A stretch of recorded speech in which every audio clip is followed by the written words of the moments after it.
Yeah, buddy, welcome back, everyone, to another edition of Unapologetic Sports. You hear me, and there I am. It's your favorite Uncle Lee Ice, and my partner in crime, the Fly Guy, Flyin Brian. What's up, bro? What's up, Lee Ice? Flyin, Flyin.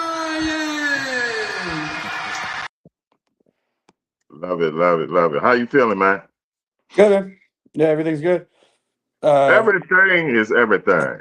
what's with this? It was the first week, Sunday weekend with no football. We made through it. It's all right. We're all right. So, Yeah, we still gonna have a little football talk. So, I yeah, mean, of the course. NFL, they never gonna go away. So, yeah. Yeah, yeah. We teased it You last know, week, so we're gonna do our top 10 coaches. Probably open the show with that. Going into this season. y'all heard what he said. Y'all heard what he said. First, we're gonna thank everybody for tuning in last week's show, and we're gonna thank everybody for tuning in this week's show. And like your favorite uncle always say, I hope we can entertain y'all doing whatever you're going through. Hard day at work, come chill out with us. You fighting with your significant other, come chill with us. Whatever it is, dog getting on your nerves, kids getting on your nerves, come hang out with us for 60 minutes, so we can entertain y'all doing whatever you're going through. Whatever you're going through. Fly guy, you ready to get things started? Yes, sir. Real quick before we get to the topic at hand, just quick MMA news. Even you probably know who these two fighters are. So you know who Ronda Rousey is, right? I heard. So you I saw it, right? heard. So Yeah. Ron, after 10 years away from the UFC, Ronda Rousey is coming out of retirement to face Gina Carano. So those for old school, even before Ronda Rousey, MMA fans, Gina Carano was Ronda Rousey. She was the first female MMA star. They went into Hollywood. She was in this TV show Mandalorian and some other stuff. Said some stupid stuff on the internet. Got fired from that show. It's kind of been off the radar a little bit, and now all of a sudden they're gonna have a match. This How was much is 10. how much are they getting paid for this? Yeah, I haven't seen numbers yet. They're not in any organization. This isn't UFC. This is Oh, just oh, literally on Netflix. oh, So I dang. don't even really know who's backing them. I mean, I know there's some logos and icons in the picture. Rousey announced it today on her like I saw it on Facebook, whatever, but because I don't do Twitter and all that. But so it's borderline freak show. I won't say it's a Jake Paul kind of fight, and these are Ronda Rousey at one time was the greatest female fighter of all time, and Gina Carano was a pioneer. But it's on Netflix, so I'll watch it. I don't care. So When if was the you're in last it, time Carano been in the ring? It's been longer than Rousey. yeah, yeah, it's been longer than Rousey. This is gonna be hard. Yeah, Somebody gonna get hurt bad. they might yeah. get. They might both get hurt bad. So it's May 16th the date. I know there was all these rumors that Rousey was going to do the be on the White House card. Maybe she wanted to pitch this to UFC to do this on the White House card. I think that's going to be late June. It's not going to be on July 4th. We'll cover more of that when we get closer. But again, I love MMA and I love wrestling and even like boxing. If I don't have to pay per view, I'll watch it because it's just entertaining to watch. So I'll definitely watch it. It's kind of silly, but speaking of that, they just announced Floyd Mayweather and Mike Tyson. Did you see that? Are you serious? Yeah, Please tell me. exhibition or whatever. Oh, Yeah, I don't know. I don't know exactly where it's going to be. I should have had a picture for that too. But yeah, apparently that's happening too. oh God. I mean, I'm gonna watch it though, because I can't stand Floyd Mayweather. And Mike was one of my favorite back in the day. So got Again, me. if I it's on watched him when he Netflix, I'll fought. I'll put it on. But Who did he just? Jake Paul. Yeah. Yeah, No. I'm talking about Tyson. Yeah. yeah, Jake yeah. He Paul. fought Jake Paul. Yeah. Yeah. Man, oh man. All right, man. You ready to get things started? Yes, sir. What you got? What you got? Yeah. Oh, he's got the old Buffalo Cup with the faded logo. Mm, let's go. All right. We know football season is over, but one of our favorite listeners and viewers from highly opinionated Josh throughout that Jim Harbaugh was a top five coach. And hey, speaking of the devil. So, in honor of nephew Josh, as you just saw, he just popped up on the screen. We're gonna do the NFL's top 10 coaches this year. I mean, right going now. into the season. Yeah, So, Fly Guy, how you want to do it? You want to start at 10? You give me your obviously, yeah, your number 10, and I give you my number 10. yeah, we can do that. But just real Then we quick, just let me do my parameters. So okay. I didn't really put a whole lot of legacy, a little bit of that. So this is the top 10 coaches going into the next season of what I think they're going to achieve and what they're going to do with their team necessarily. So obviously, if we were doing Andy Reid would be number one. He's the most accomplished coach currently right now, but I don't have him one. So we talk about Harbaugh's. If we were doing a ranking of coaches, would Jim and John be in the top 10? Sure. But do I think they're going to be and their team is going to be in the top 10 next year? Maybe not. So that's kind of how I did it. I don't know exactly how Yeah, you did it. I did mine based off of coaching. So, Right. So like Mahomes is most accomplished quarterback in the league, but going into the 2026 season, I don't think he's top three. I mean, that's like a little guideline. So if you get Andy okay. Reid's not number one, yeah, he technically is, but like if Belichick was still around, he wouldn't be number one because he wasn't doing that well before he left. So All I right. just wanted to Let's get that start out at there. number 10. All right, Who you so got? Number I'm 10. gonna I'm gonna start a little controversial, and maybe just again because I had made up my mind on this guy, and this is the guy that I wanted, and I'm gonna and I just kind of contradict myself a little bit of what I just said, but I think this team is going to be very good early, and they're going to surprise everyone, and I think he's going to be the best new hire. So I have Clint Kubiak as my 10 as I wanted to have at least one of the new coaches because like the some of the new coaches that were new last year, they did great, so I feel like one of them could be in the top 10 anyway. So that's the one I pick. And it's funny You because said I'll spoil it now. I put the Harbaughs together and I had them 10 and I took them off for Kubiak, so they're not going to make my 10. you sound like Josh. Before he even coached one game with the Chargers, he had him in the top 5. Well, but he had a history. I mean, again, a lot of it's just kind of on projection, and I maybe the Raiders won't finish it, but I think he's going to make a huge impact, similar to what Ben Johnson did with the Bears. So I that's why I kind of have him just right on the cusp, borderline. Maybe he's not 10, and I just want to put a new guy on the list, so I got him 10. Okay, guess who I got number 10? Joe Brady. No. Jim Harbaugh. Okay, so he did make your list. Okay. He made it only because two coaches are not coaching this year. Tomlin and and your guy, Sean Right, McDermott. Sean McVay. Now I would have had McVay and probably Tomlin in my top 10. McDermott. McDermott, yeah, McDermott, Yeah. right. Yeah. So yeah. So Josh, I got your boy in the top 10 by default. Okay. So he's number 10. Who do you have number 9? So number 9, I got Liam Cohen. So again, I know it's only a second year, but what he did with Jacksonville, people say, oh, well, they got one and done in the wild card. That's true, but they did play Buffalo. I truly believe if they would have played like the Patriots, I think they would have beat them. I think they probably would have beat Houston, and they had just smacked the Broncos. They might have beat them too in the first round.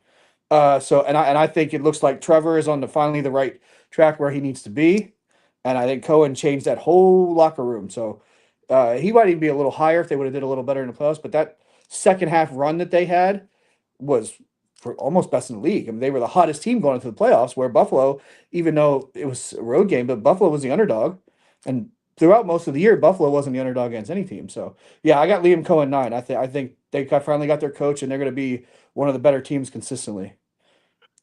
Number 9, I got the Seahawks coach, Mike McDonald. So I know he Okay. won the Super Bowl. I know people say, maybe he won this. It's just 2 seasons. In his first season, they didn't make the playoffs. So I got him at number 9. Well, he did have Geno Smith to work with, but Well, yeah. all Joe right. So, Gibbs had Ty Collins. So all who you got number 8?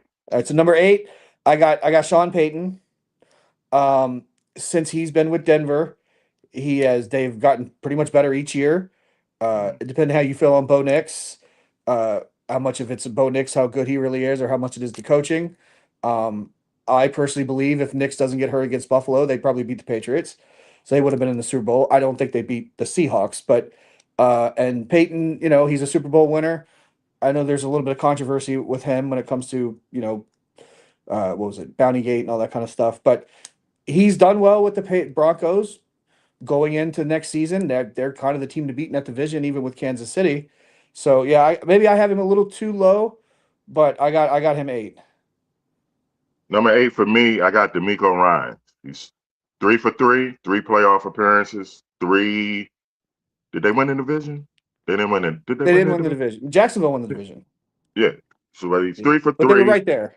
They was right there, 3 for 3. So I got him number 8, despite CJ Stroud trying to put him in the down.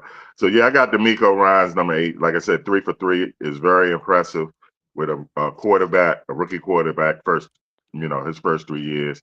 He got him to the playoffs 3 seasons in a row. Who you got So number so 7? I got D'Amico Ryan, so we're right on the same page with that. So very similar. He's 3 straight. He's a defensive-minded coach. They arguably have the best defense in the league. If they would have had just competent quarterback play against the Patriots, they probably would have beat them. So yeah, he's been really good for them. They've been consistently good. And if CJ can just harness his rookie year or whatever, they will be one of the team that beats in the AFC. So yeah, I got him 7, so we're on the same page there. And I got 7. I got Sean Payton. Okay, so we're very similar with So that. Yeah, yeah, so we flip yeah. flop. Yeah, I mean, I personally don't like Sean Payton, but I do respect him as a coach. Back to back playoff appearance with rookie quarterback, and then in the second year quarterback, and probably a Super Bowl appearance if Bo Nix doesn't get hurt. So I got Sean Payton number 7, despite my personal feelings about him. Who you got number 6? So number 6 again. This might be controversial. People might get mad. I have Andy Reid. Um, I think he's maybe you don't maybe you think he should be lower or higher. We'll see by that reaction. But obviously, he's one of the best coaches in the last 20-25 years. They've won 3 Super Bowls. But last year, you know, we'll talk about another coach when I get a little higher for my list. When Mahomes, they were struggling anyway, and when Mahomes got hurt, they were downright atrocious. That's not all on the head coach, but there is a little bit of that. And not that Reed's maybe too old, but I don't think the Chiefs are going to be this dominant team like they were. And again, that's not necessarily on coaching. You got to get the right players and all that, but he still his pedigree almost carries him to where he is. So I got him 6. We got Josh asked me who my 7 was. It was D'Amico Ryan. So my 7 was D'Amico Ryan. My 8 was Sean Payton. Lee Ice's 7 was Sean Payton, and his 8 was D'Amico Ryan. So very similar. Yeah. Oh, So I got number Andy Reid 6. 6. Number 6, I got Mike Vrabel. First year with the Pats, he take him to the Super Bowl. In Tennessee, he did some good things. So he's proven both places. So yeah, I got him number 6. Like I said, Super Bowl is in his future. Who you got number 5? All right. So number 5, again, maybe this is a little high, but I think we got some people that are watching that don't like this one. I have Ben Johnson. Um, Hmm. part of it might be how the games played out, like they were so exciting, and like him and that team was in my mind. I know that he had some stuff, the stuff in the locker room after the games with like ripping his shirt off and all that. But uh, coming out of the rookie year, your boy Jaden Daniels had all the hype and all the talk, and there was already talk about Caleb already being a bust after 1 year, which is unfair, but because Jaden was so good. Caleb's numbers on paper, this completion isn't great, but he did some stuff. It looked like Ben Johnson unlocked some of the potential and some of the greatness that we believe Caleb has. And I watched the NFL's official YouTube page put out their top 15 games of the season, and the Bears had 5 of them. So they were just very exciting, and he was very exciting, and he did. And I don't have the Lions head coach on here, and it looks like they've kind of fallen off since they lost their coordinators, and it looks like the offense for the Lions was a Ben Johnson thing. So I gave him a little more credit for that too. So I got him 5. Then for my number 5, even though still don't think it works, and this is just purely out of respect, I'm putting John Harbaugh number 5. I mean, the guy, when he was with the Ravens, constantly was in the playoffs. He has a Super Bowl. Even though I don't think it's going to work out in the Big Apple, I will have him number 5. So, yeah, so Jay, I let the Hardballs off. I mean, again, maybe I shouldn't have, but Um, I don't know. He got fired because he couldn't get the team over the hump. And if you Right. don't think he's going to work into New York, then he's clearly going to fall Like I out. said, So this is yeah, just yeah, I know, I my know. my number five and my number four are just simply purely I'd agree. out of respect. Yeah. I'm not saying I truly agree, but I will give them the respect. So number four, I got Nick Sirianni. Okay. Now I controversial. I left him off. Um, it might be a little bit of personal, but we'll just do it real quick because I he they won the Super Bowl obviously, and they've been to two Super Bowls in the last 4 years. I get that, but they're And the he's only 4 for 4. team. They've gone to the But playoffs yeah, every year. but they're the only team at that level that has so much nonsense going on with AJ Brown and guys being unhappy and this and that and this weird thing where they went to the Super Bowl and the very next year they were on a roll, then they completely fell apart and they had a disaster. And very similar this year. They were doing pretty well. They struggled at the end, got beaten a wild card. To me, a lot of that is coaching. I just again he was right there on the cusp of 10 and a little bit of his personal because I'm all for arrogance and showboating and but he's a dick and I just can't get behind it. Like I just he's too much for me and I don't have him. More quick with my four is Mike Vrabel. A little higher than you, very similar. Yeah. He got Ryan Tannehill to the championship game with the Titans. He got Drake, not to say Drake May's Ryan Tannehill, although maybe he'll turn out to be in a few years, but he got him to the Super Bowl. That defense was a monster towards the end. So yeah, I got Vrabel for. So my number three and my number two, you could flip flop them. So I put Kyle Shanahan number three. Three. Okay. And then I put Sean McVay number two. But like I said, you could flip flop them. I put McVay two because he does have the Super Bowl. You All know. right. So you got okay. So I got McDonald three. So I got him a little higher than you. Again, maybe recent bias. He just won the Super Bowl, but he did it with Sam Darnold, the most awesome defense again. So I got him a little higher than you. So obviously, I guess I know who your number one is. So I have to two. I have Kyle Shanahan. So again, we're similar with that. You had him three. Uh, Kyle has been to is it two Super Bowls, right? Hmm. Yeah. With depending how you look at it. I don't know how you look at Kaepernick. I don't know how you look at Two Super Purdy, Bowls but with two different quarterbacks. yeah, and Two maybe quarterbacks who are yeah, just, you know. fine, and they're very different. I talked about Shanahan, last week, with all the injuries and all the stuff. Most teams would have been. He got him to the second round. I know they didn't look great in the second round, but so yeah, I got him second.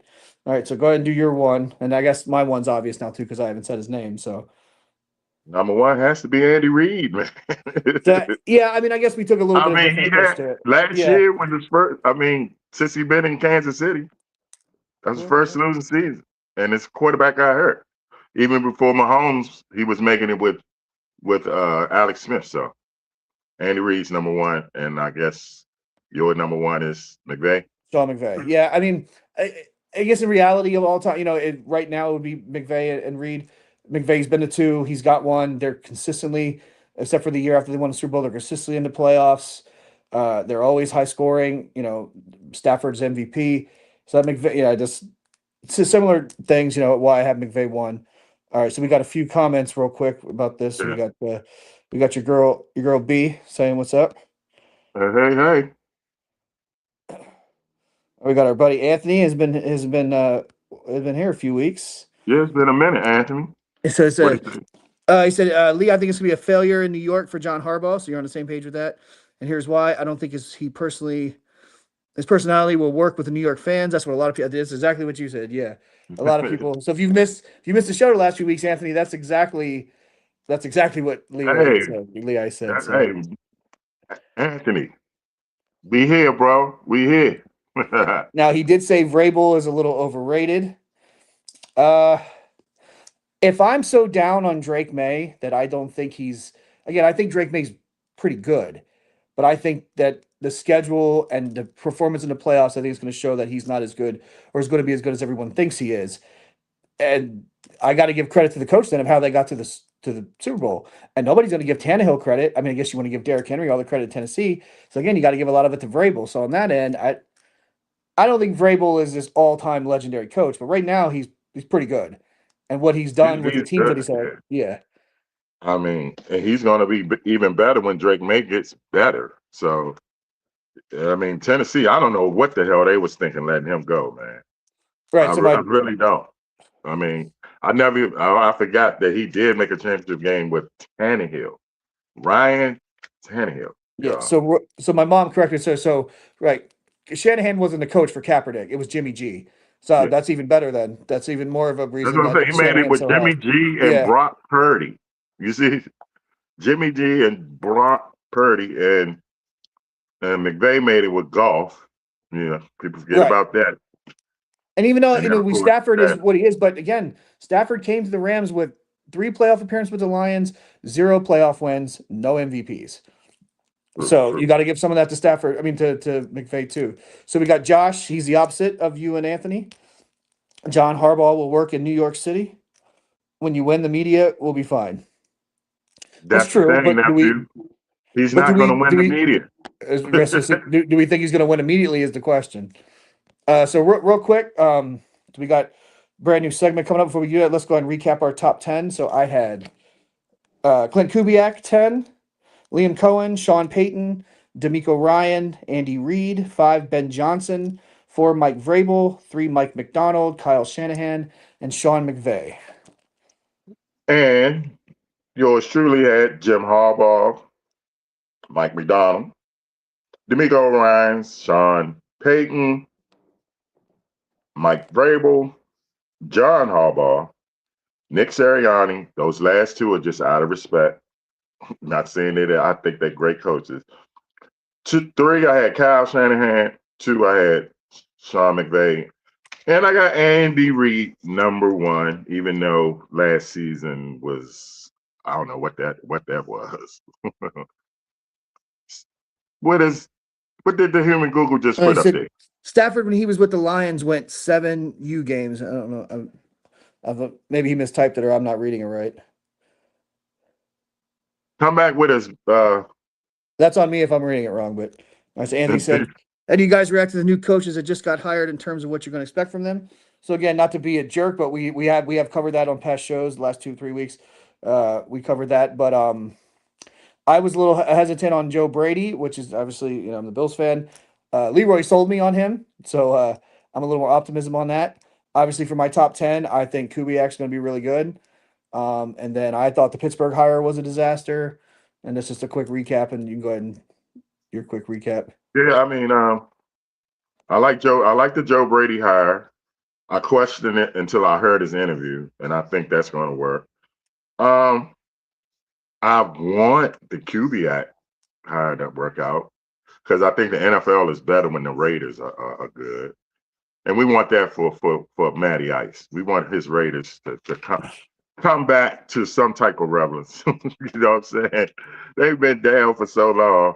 But the NFL is better when the Raiders are doing good. Who did I have number one? Oh, didn't I pick the guy in Atlanta? I think But so. Yeah. I thought he was going to keep Kirk Cousins. So apparently Cousins is on his way out. And if he has to deal with Michael Penix, bro, I feel sorry for you. All right, I feel so Stefanski, yeah. yeah, so Anthony's a Dolphins fan. He doesn't want to know my opinion on the Dolphins Oh, in general. So I'm so go ahead and sorry, Mr. I'm so sorry for that you're a Dolphins fan and the coach that you're hiring. I think he was last on both our lists, wasn't he? I was close. I mean, again, mine's partial bias, but like I don't know much about. I don't know. What the situation that the Dolphins are in with the quarterback and what the GM did, and they just released 2 top. Yeah. I know Tyreek's hurt, but they just released 2 big name guys. They're locked with a quarterback that they clearly don't want to play, but may have to because of how much he makes. I don't. If Andy Reid went there, I don't know if they would make the playoffs. I mean, their situation is a disaster and it's going to take time to fix it. And maybe he will be a good coach if he gets a chance to last a little longer. But it's such a bad situation to me. Miami's a bad situation. Yeah, I mean, if you're a Dolphin fan, what the hell do you have to look forward to? Well, B says they're in a rebuild. It's hard to rebuild a team though when you're locked into a quarterback that's eating up all your money. The best thing they can do is just go back to their old uniforms. I hate their current uniforms. They look soft. The old Dolphin, the old Dolphin looked mean, like a killer Dolphin. This Dolphin they have now, I don't like that Dolphin on the side of the helmet. What do you think, Nice. Anthony? That's your team. All right. So Midnight Rider said, correction, Stafford's with the Lions, but 77 games without a 100-yard rusher. No, I don't deny. I mean, he was with the Lions. So he gets a little curve of how good. Obviously, he unlocked how good he really was with the Rams.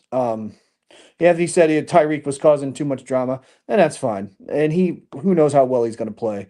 When we talk free agency in a few weeks, we'll talk more about that. But Yeah, his leg, his knee, he got a knee and an ACL, I think. yeah, all right. So all right, So let's do we're this, gonna Steve. Let's yeah, take a break, and then we're gonna come back with our new segment. yes, What sir. is it? You'll find out when we come back. Unapologetic Sports on the Sideline Junkies Podcast Network. We'll be right back. You still gotta think about me. Want someone to hold. You can put me on airplane mode.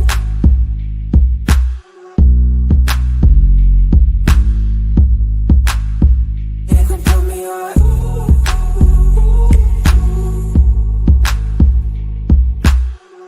You still gotta think about me. Want someone to hold.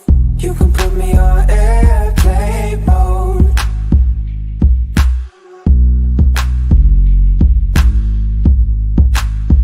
You can put me on.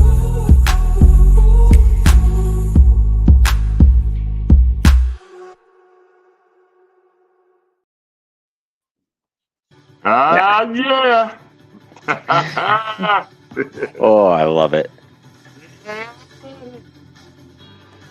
Leave it to the fly guy. You see how you like that, Matty Ice? That is smooth. I love that. That is just amazing. Yes.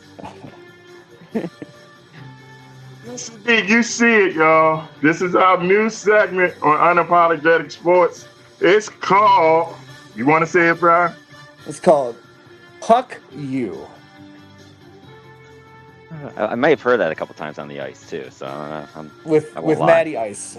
Featuring the smooth operator himself, Matty Ice. Welcome to the show. Give me some. Thanks for having me back, guys. I appreciate it. Yeah. All right. You see it, y'all. Puck you. So, quite naturally, we're talking hockey. You see the puck.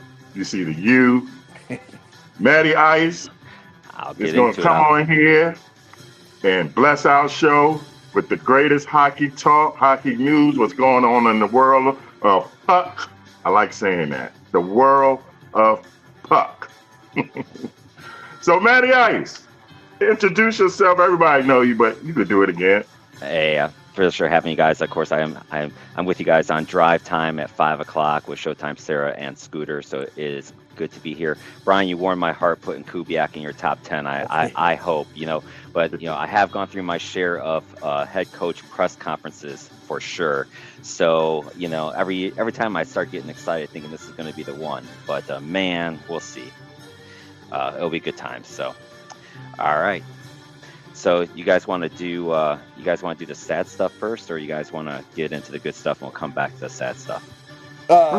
Yeah, this is your segment, man. We brought you on. Do whatever you want to do. Well, let's all give a quick round of applause for the U.S. hockey team, though. We got kicking. Yeah, I missed. Did the men play? That's my bad. Did the men play today? Did I miss it? no, they don't. They play Okay. tomorrow. They had to bye in the first round. So All right, and the women are kicking ass. So they are. So we'll start with the women then. Since you mentioned it, that's a great segue. I'm going to take advantage of that segue. We'll go from there. So yeah, the U.S. will play for gold. They will play, of course, Canada. That's going to be Thursday at 1:10 p.m. East Coast time. Remember, Italy's 6 hours ahead. So depending on where you are, if you want to watch it live, it's going to be at 1:10 p.m. on Thursday. The women's hockey has had gold medal games in the Olympics now. This is the 8th time. This will be the 7th time it's going to feature U.S. and Canada. So these are the two juggernauts of the sport. Canada is 4-2 in the previous gold medal games. The last two, they've won 3-2. The U.S. won the round robin game though earlier this year, or earlier in this tournament, beating Canada 5-0. That's the first time Canada has ever been shut out in Olympic hockey. So those are all, kind of what we have leading into this. You ready for this crazy stat? The U.S. women have outscored their opponents in their 6 games 32-1. Damn. They gave 32-1. They haven't given up a goal in over 360 minutes. They gave up that goal in game 1. Since then, they've been doing nothing but shutouts. So the question is going to be, I think, for the U.S. is if Canada gets a goal early, how does that kind of change things? Canada does have the skill level. They're led by Marie-Philippe Poulin. She loves her gold medal games. This is her spotlight. She is she's the all-time leading goal scorer in Olympic history. So watch for that. If Canada's going to win this game, it's going to be because of them. But U.S. has balanced scoring. They scored 32 goals. They don't have anyone with more than 5 goals on this team. That's how balanced their scoring is. It's not just 1 or 2 people. They just have scoring all over. The U.S. decided before this tournament to go with youth and speed. Canada's gone with their experience. The youth and speed has been working for them in every game so far. They just flat out outmatch everybody so far. Lila Edwards, the first Black U.S. American woman to play, is having a hell of a tournament. She's got 2 goals and 7 assists for 9 total points. So they moved her back to D. She's normally a forward. She's been just doing tremendous work back on the defense. So I think the U.S. wins this game. I got them winning it 4-1. I think will be the final score. It's their gold medal to lose. They're playing so well right now. They've beaten Canada the last 5 times. I think it's theirs to lose at this point. So will it be an upset if they do lose? No, because it's Canada. These are the 2 best teams. These are the 2 best teams. So I wouldn't necessarily consider it still to be an upset. Probably the fact that your team is outscoring people 32-1. You would probably still look at it as being an upset, but it's these 2 teams and everybody else. So if they lost to somebody else, that would be an upset. But losing to Canada, I wouldn't consider it to be an upset. It's just disappointing with how well they're playing right now. All right. What else going on, brother? All right, so we'll go into the men's side. Today was the qualifying round. These gets into the quarterfinals, and the games, all 4 of them today were kind of duds. Germany defeated France, which hadn't won a game, so that was not really a surprise. They won 5-1, led by Leon Draisaitl and Tim Stützle. Draisaitl plays for the Edmonton Oilers. Stützle plays for the Ottawa Senators. Switzerland defeated Italy 3-0. Again, not really surprised. Italy doesn't have any NHL players on it. The Swiss got a goal by Nicholas Hischier and Roman Jussi, just kind of cruised in that game. The only one that was close was Czechia defeated Denmark 3-2. Czechia, kind of had to hang on for dear life. They got goals by Marty Necas and Darren Kemp, and they got by the Danes. The Danes tried to make it close, but even at 3-2, it just never felt like the Danes were going to get that goal. And then the other one earlier was Sweden just rolled over Latvia 5-1. So they advance into the quarterfinals. The quarterfinal games are all tomorrow at 6:10 a.m. Eastern time. Again, yes, you heard that time right. 6:10 a.m. You will have Slovakia taking on who do they got? Hold on, let me look at my list here. I want to make sure I go in the right order here. So you got the Slovaks get Finland. So that's going to be the 3 gets the 6. So they get Germany. So that one of these 2 teams is going to get in the semis, which I don't think anyone really has Slovakia or Germany getting into the semis for sure. Slovakia should win this game. They were the ones that upset the defending gold medal champions Finland in the first game of the tournament. Since then, the men's side's really kind of been all chalk. Whoever's supposed to win has won. So I would be shocked if Slovakia loses to Germany in this game. I'll take the Slovaks to advance and win that one. Canada gets Czechia. These 2 teams played in their first game. Canada rolled over Czechia, which was a little bit of a surprise, just how easily they played. But how well the U.S. women is playing, that's how well the Canadian men are playing. So I think on the men's side, it's Canada's to lose. They're just playing too good right now. They're just dominating everybody, and they dominate Czechia 5-1 in the round robin. But Czechia does have NHL talent. So if they could win, this one should be a good game. We'll just see. But I think Canada's still going to do what they did the first time, unless Czechia puts it all together. That game is going to be at 10:40 tomorrow morning. At 2:10 tomorrow, you have Finland against the Swiss. The Finns are the defending gold medal champions. They lost their first game, a bit of an upset. Then since then, they rolled. They beat Sweden. They killed a really bad Italy team. They should easily get by the Swiss. I just don't see.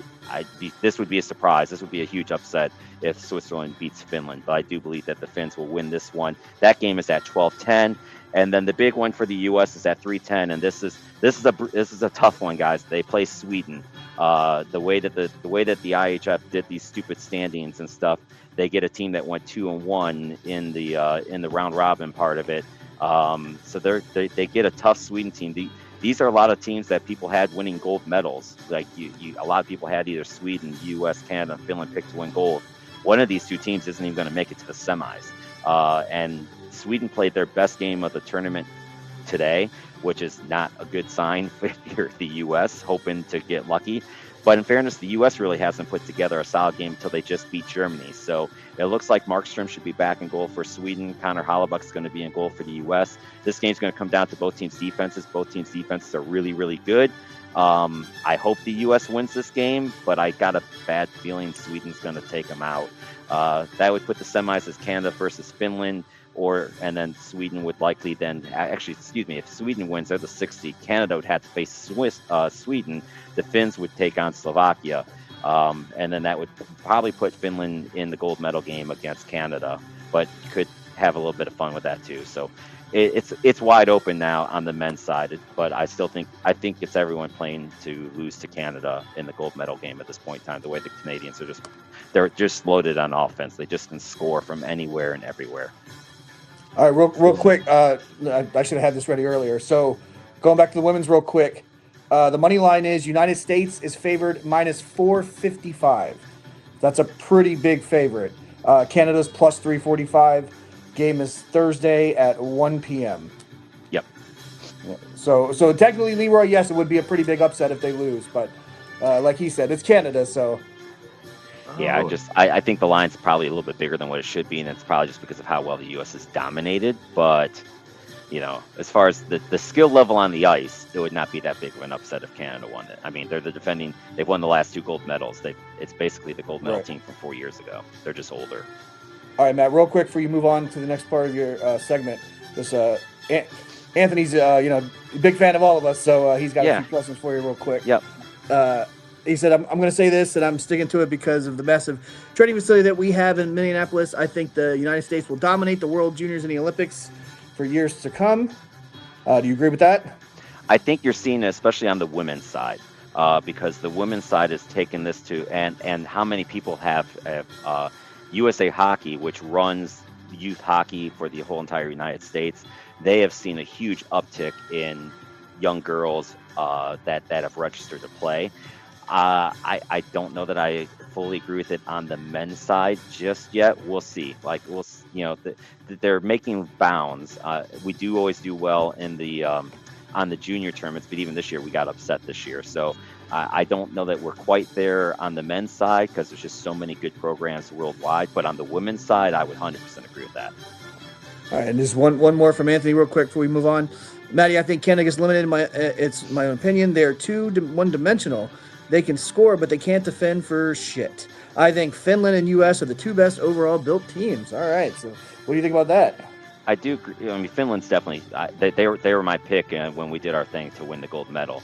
I think going into this tournament, I felt that way about Canada, but they don't need to have. I mean, they're only giving up 1 goal a game right now too. It's not like their defense is playing bad.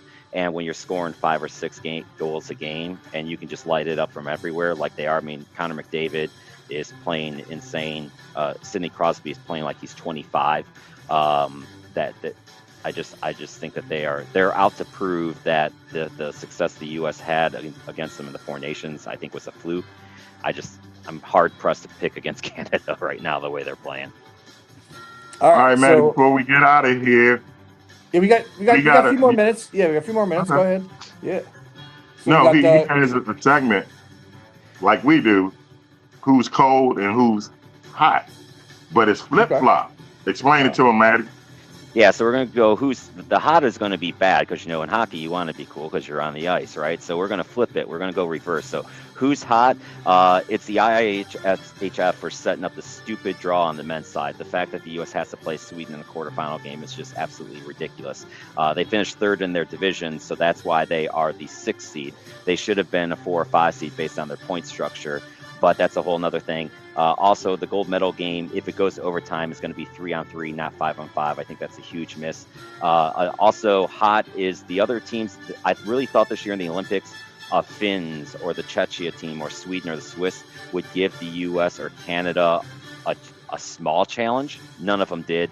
The gap is not close at all in women's hockey. I joked on the show yesterday.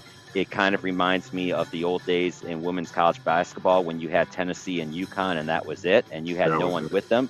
That's kind of still where women's hockey is right now. It's Canada and the U.S., and that's it.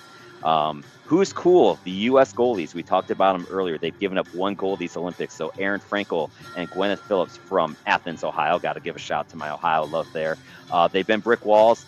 Gwyneth Phillips set a record. She's played 3 games. She has 3 shutouts. She's yet to give up a goal in this Olympics. And then, on the men's side, the cool team is Team Canada. They've just been dominated. They beat a great Czechia team. They beat a Switzerland team. Both teams are pretty good. They beat them. They whooped them 5-1 in both games. So that's my cool side for Team Canada. All right. Well, Maddie, thank you for coming, and we will see you next time on. You want to say it? You guys, this is your segment. You guys can say the name of it. I love listening to it and hearing it. So go for it. For Maddie Ice, you have just witnessed Puck You. Thank you, guys. All right, Matt. Stay cold. All right, brother. Will. Thanks for having me on, guys. Take care. Thanks, man. We'll see you next time. Yeah. All right, y'all. We're gonna take a little break. When we come back, we're gonna talk hoops with nephew Josh. We'll be right back. You still gotta think about me. Want someone to hold. You can put me on airplane mode.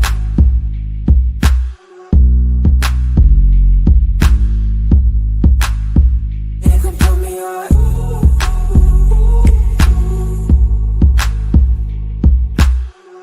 You still gotta think about me. Want someone to hold. You can put me on airplane mode.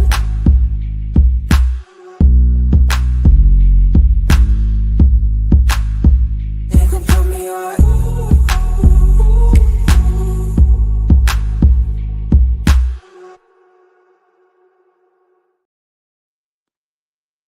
Ooh. Yeah.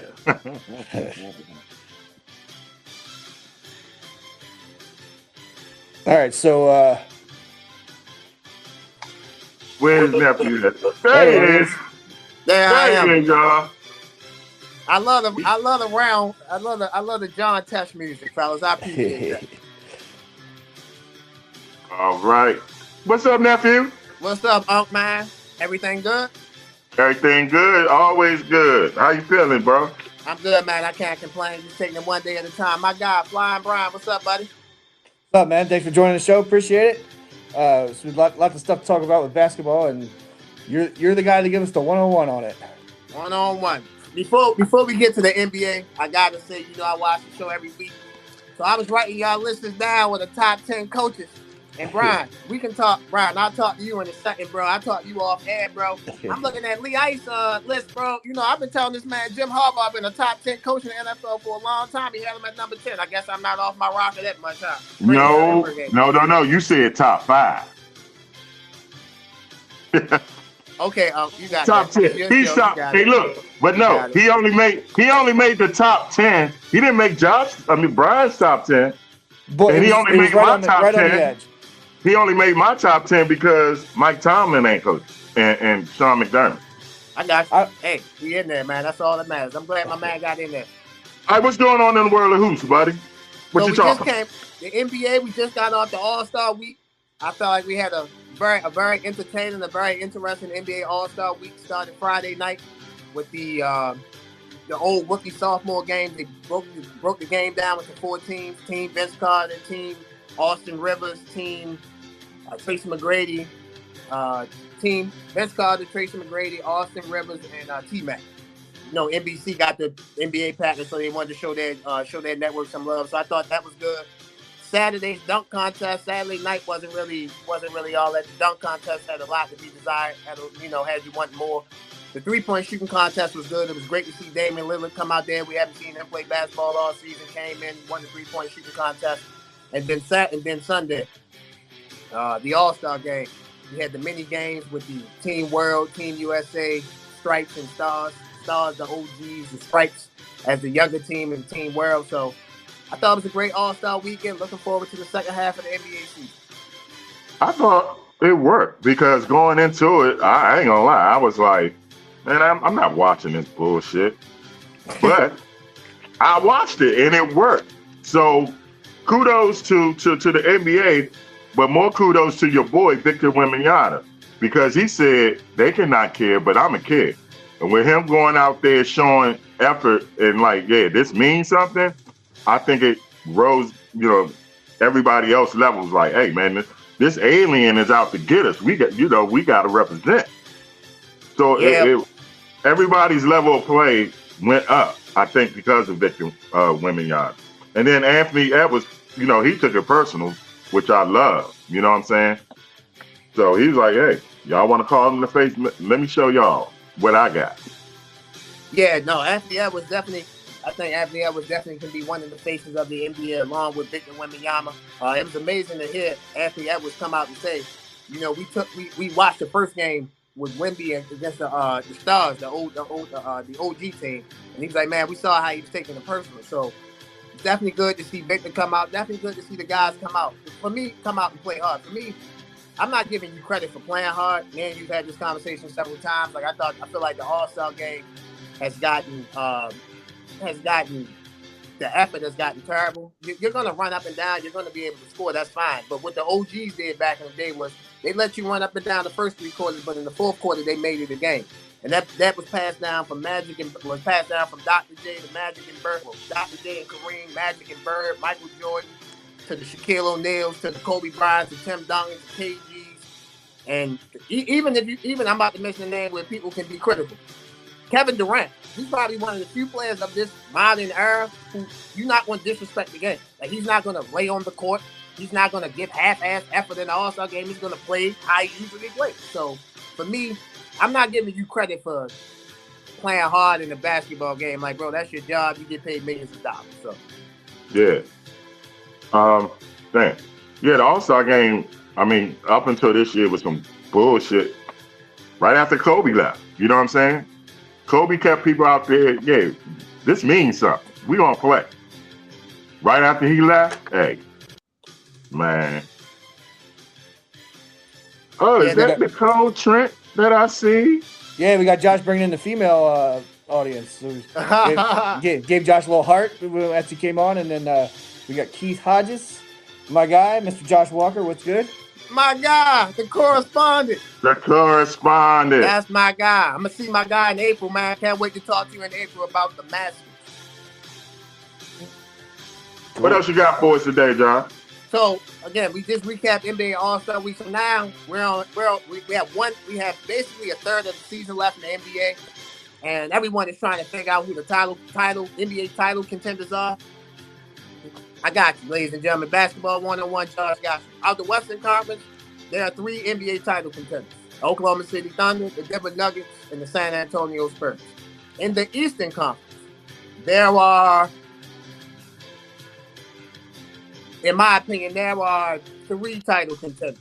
3 teams I think that can get to the NBA Finals: the Detroit Pistons, the Boston Celtics, and the Cleveland Cavaliers. No Wizards. Have the New York Knicks. No Wizards in that? No Wizards? The Wizards are not going to... No, not this year. Next year, bro, they going to make the playoffs. They're going to be a problem. They doing what they need to do, which the NBA, I'm very upset with the NBA. Now, all of a sudden, tanking is really a problem. Go look at how Oklahoma City was built. I'm talking about with Kevin Durant, Russell Westbrook, and James Harden. They suck. Go look at the Detroit Pistons. Cade Cunningham, Jalen Dorn, Jay Nobby, they suck. You have to buy them out to get to the top. So all this talk about, yeah, man, we gotta get rid of tanking and get rid of this and get rid of that, man. That's crazy. We don't gotta do all that. Like, it's always happened. The Spurs with Victor Wembanyama, they had to trade Kawhi Leonard, they had to trade DeMar DeRozan, they had to trade DeJounte Murray to buy them out to get back to the top. So a lot of talk in the NBA about tanking, man. I'm not the biggest fan. I'm not the biggest fan of what the NBA trying to do. So Matt said you left Cleveland off. They don't got a shot? Oh no, I know. In the East, I have the Detroit Pistons, the Cleveland Cavaliers, and the Boston Celtics. Okay. The Boston Celtics is if Jason Tatum comes back, because I love the move that they made at the trade deadline and traded Anthony Simons for Nikola Vucevic. So I love that for the Celtics. They finally get some size in that middle. Did you say the Knicks? Huh? I'm sorry, you said the Knicks, right? No, I have the three teams in the East I think can win it. The Cavaliers, the Pistons, and the Celtics. I do not think the Knicks can win the East. Well, if James Harden's on that team, they have no shot, okay? No shot, all right? That's the Dak Prescott of the NBA. Fabulous regular season. Get in the playoffs, he disappeared. No, you're 100% right on James Harden disappearing, but this is the difference of this situation of the others. So he's being traded in the middle of the season.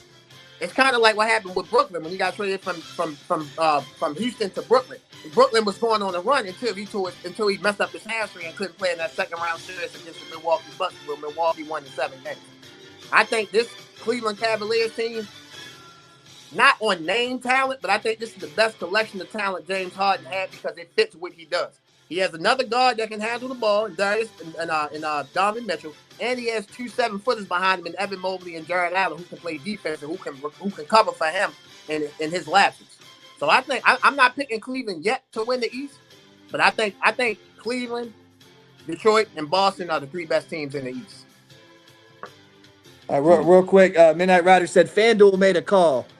He'll explain it later on tonight. Okay. Any team with James Harden on it, I wouldn't bet 2 cents on that team doing anything in the playoffs. So that man will who you get like me. in the East?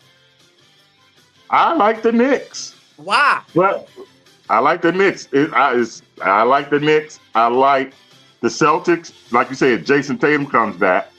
If he comes back, he doesn't even have to be fully healthy. You see what they're doing right now. Exactly. So he doesn't even have to be fully healthy. I think it's too early for the Pistons. I love Cade Cunningham's game. Pistons might be another year or 2 away. They got to make the playoffs and get their heart broke. They had that heart broke last year in the first round against the Knicks. They could have easily won that series. So, I mean, in the first, I'm talking, Eastern Conference Championship. They gotta get stepped on, and it gotta really hurt them. So I think they might be a year away. I'm looking at Boston and New York. You like Boston and New York. Okay. Well, I like Boston, I like Detroit, and I like Cleveland. And in the West, I think Denver, San Antonio, and OKC are the 3 best teams. To me, the West will be all about matchups. Whoever gets the number 1 seed, I feel like they have the clearest path to get to the conference championship in the West. Because if you're the 2 seed, more likely than not, you're going to have to play Denver. So right now, San Antonio in the second round, imagine if they get past the first round, we have to play the Denver Nuggets. That's not a good matchup for the Spurs or the Thunder. So I think whoever gets that 1 seed, the Spurs only 3.5 games out of that 1 seed in the Western Conference right now. I think that 1 seed is very, very crucial in the Western Conference. I don't think the Spurs want the 1 seed if Golden State would be the 8 seed. OKC would definitely take care of my Warriors if there's one. But you see what's going on with the Spurs and the Warriors this year. So, like you said, NBA playoffs about matchups.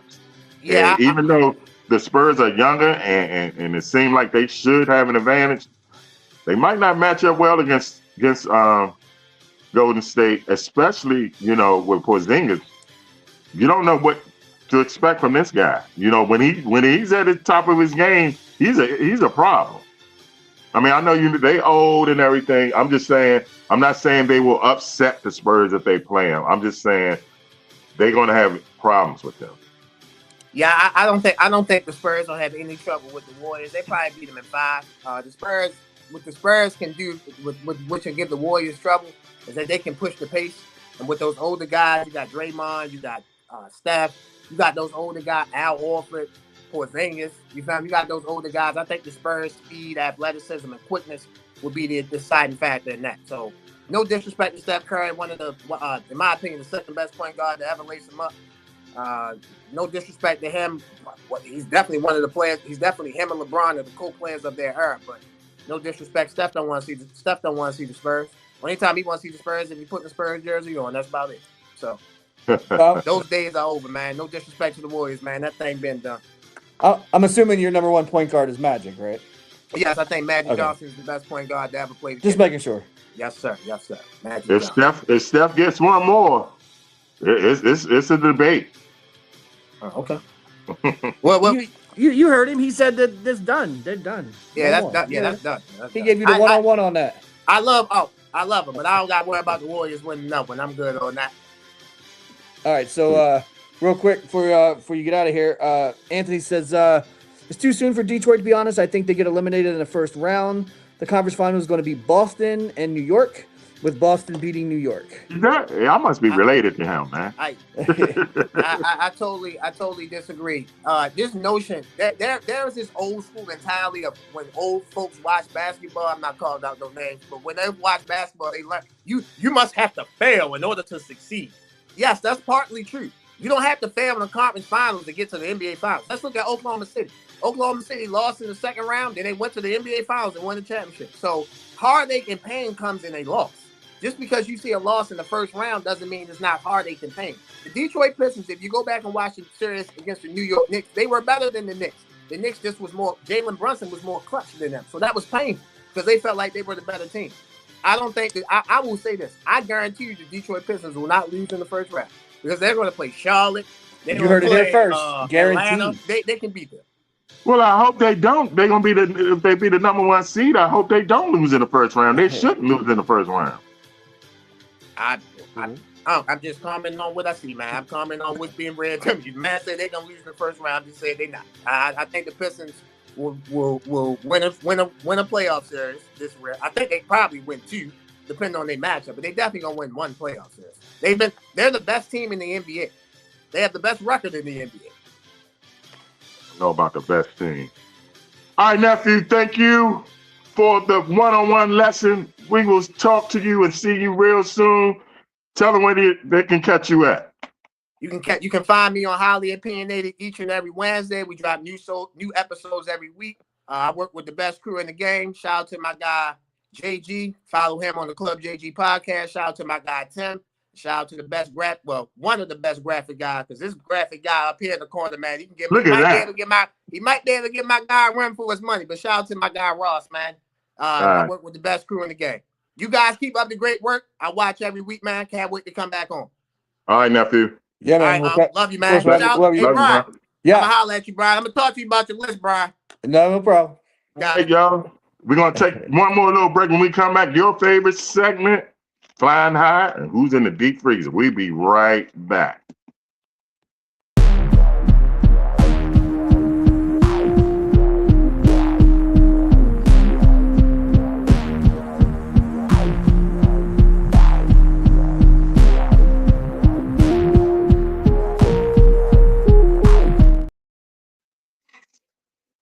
All right, we are back, and as you can see, it's time for your favorite segment, Who's Flying High and who's going to be put in the deep freezer?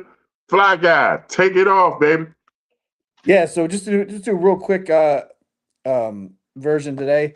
So we just talk real quick of what is flying high and what's in the deep freezer for when we watch football. So pretty much everybody watching this channel or watching this right now, one of their favorite things to do of all time is sitting down Sunday and watching football. So what are some of the things that we enjoy that's flying high? So for me, people say, really? 20 years too late? So this is the first year I ever had the Sunday ticket. Never had it before. Oh, wow. So I got the ticket this year. YouTube TV was offering a special. If you never had it before, it was like $200. It's only like 4 something, and you could do it like monthly payments of like $20. So with obviously you've seen the background and stuff. My son's a Rams fan. I'm a Bills fan. My wife and my rest of my family are Commanders fans. So we got that, and it was amazing. It ruined football for us because we were talking about it on the last week. How can we go back to not having every game every year? So probably going to be end up getting it again, but again, you can pay monthly. So it's, but if you're ever hesitant or ever didn't want to do it, even if you don't like other teams, just that have every team at your disposal, and you could do a 4 box, a quad box with YouTube TV is great. And obviously, football brings out friends and family. Every Sunday, I got friends and family come over and watch, so that's great. Football for me, I love the presentation. It's funny, like Buffalo's heyday, like the '90s, right? I try to go back and watch like clips and stuff. God, the presentation is so bad. I can't imagine watching a game without the score on the bottom, without the time of possession and all that stuff. Like watching the old like Buffalo Kelly era, there's nothing on the screen, and it's I so like bad. that actually. I like it like Really? that. See, I can't go back. Maybe just put the score and the time. That's it. And a little, not big all across the screen. No.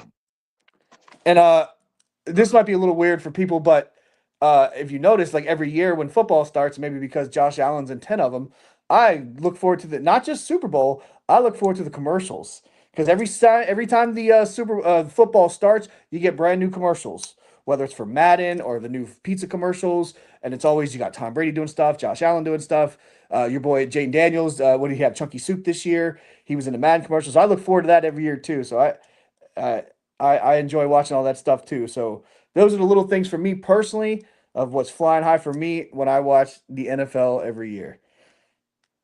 Well, let me tell you, as you can see, let's step into it. Step into the freezer. I'm gonna put my hoodie on. Let's go. Right, y'all see the freezer. These are the things that I can do without, that I'm putting into the freezer, watching football. I got the onside kick.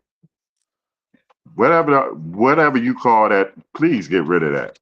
Put that into the freezer. Go back to the old onside kick. It's horrible. I The agree. NFL overtime. Go back to 15 minutes. 10 minutes is like the teams get the ball one time. Yeah, I agree And with if that one too. team gets the ball and decides, run out, how they just go down the field. 10 minutes is not a lot of time. You can eat 5 to 6, 7 minutes just like that. Real quick, how do you feel about ties? Do you think there should be no ties? Just like in the playoffs, winner take all? I don't like ties. I don't like ties either. Okay. You what my man said, you play to win the game. You play to win The the game. other thing I don't want to put it in the freezer, please. I think I mentioned it last week. Fantasy football shows. There's Oh, nothing shows. more. Okay. There's nothing more disgusting to watch and listen to than a fantasy football show with geeks sitting up there talking about. Well, I'm like, I don't want to hear it. Please get Coming rid of them. coming next week to the Sideline Junkies, Lee Ice and Flyin Brian present Fantasy Football 101. Oh. Does anybody out there watch? Do you know anybody that watch a fantasy football show? I Why is there don't. so many? Yeah, I mean, I will say when because my job, my career was before I had to retire from sickness. Anyway, I worked at a grocery store, and I used to work. I used to get those magazines and read the Mm. fantasy stuff when picking my fantasy team. But I also was a big podcast guy, and I would have I would have never listened to a podcast though. I didn't mind doing the reading the magazines, getting the stats, and kind of getting an idea. But yeah, I wouldn't. Maybe it was a segment on a show I watched, but yeah, it's not for me. My last two, oh God, I'm so sick of these two people. And especially when they are calling the game when my team plays. Tony Romo, gosh, he is so freaking annoying. Yeah, but he loves Josh Allen, so I don't mind it. He loves Josh If he Allen. goes, here we go. And then when it's a close play, be like, oh, I'm like, what the hell is that, man? Sound like he's taking a shit. It's like, oh. Yeah, he does. He does. That's pretty good. That's a good impression. That sound is spot on. That's it. He's like, oh, most, just a Tony Romo, man. He gets so much praise for something. He irritates the shit out of me. I thought he could not be top until 2 years ago. And Fox hired someone called Tom Brady. Tom Brady. Yes. Oh, Tom Brady. You are great, bro. You are a great quarterback. 7 Super Bowls. I mean, arguably the GOAT. No one can argue that. But bro, you are horrible. You are horrible on the broadcast. Nephew Josh, your boy is horrible. Okay? He sounds like a mad children's storyteller.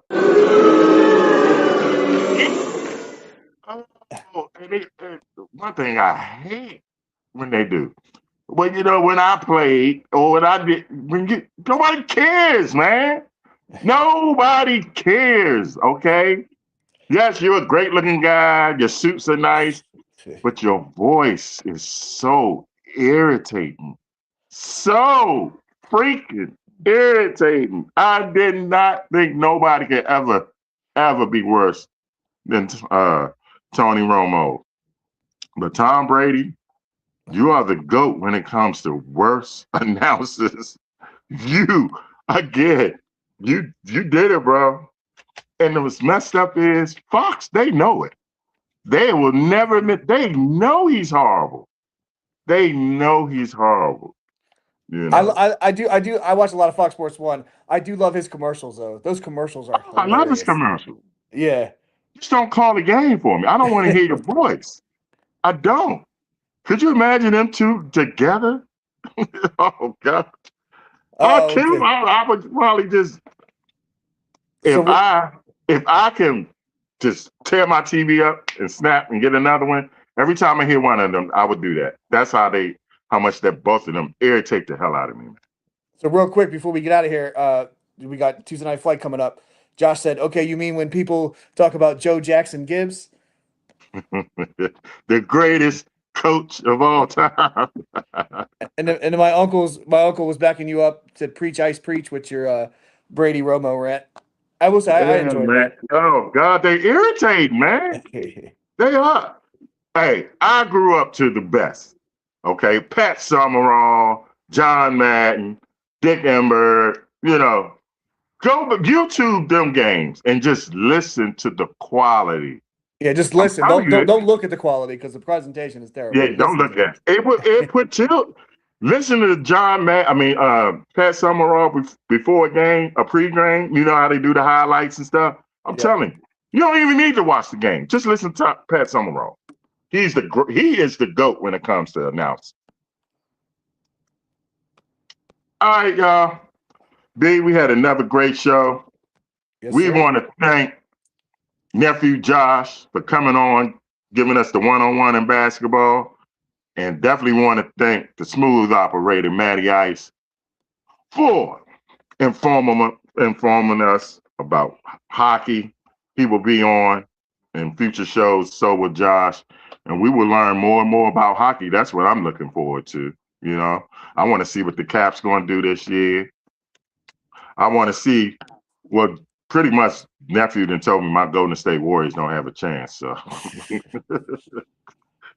we don't have a chance, but we got Steph Curry. As long as you got Steph, you got a chance because you're putting fear in that other team. Nobody, how they say about your team, nobody circled the wagon like the Buffalo Bills. Yeah. Nobody puts fear in the other team's heart more than number 30 for the Golden State Warriors. Yes, because he can make a basket from anywhere on the court. As soon as he step off the bus, he's in range. You see what I'm saying? As soon as he getting off the plane, he can shoot it from there. That's the guy. Coming back, I'm looking forward to Porzingis. I've always liked Porzingis. When he came here for the little while, I loved when he was here. He just stays hurt too much. Anything you want to say before we get out of here? Nah, man, we got to go. We had a nice long show today. We covered a lot of stuff. Stay tuned on the Sideline Junkies Network for Tuesday Night Flight. Oh yeah. We got to hurry up and get on that plane. All right, y'all. Whether you like it or don't like it, learn to love it because it's the best thing going. For my guy, the fly guy, Flyin Brian, it's your favorite Uncle Lee Ice. You just watched Unapologetic Sports on the Sideline Junkies Podcast Network. We see you, and we'll be back next week.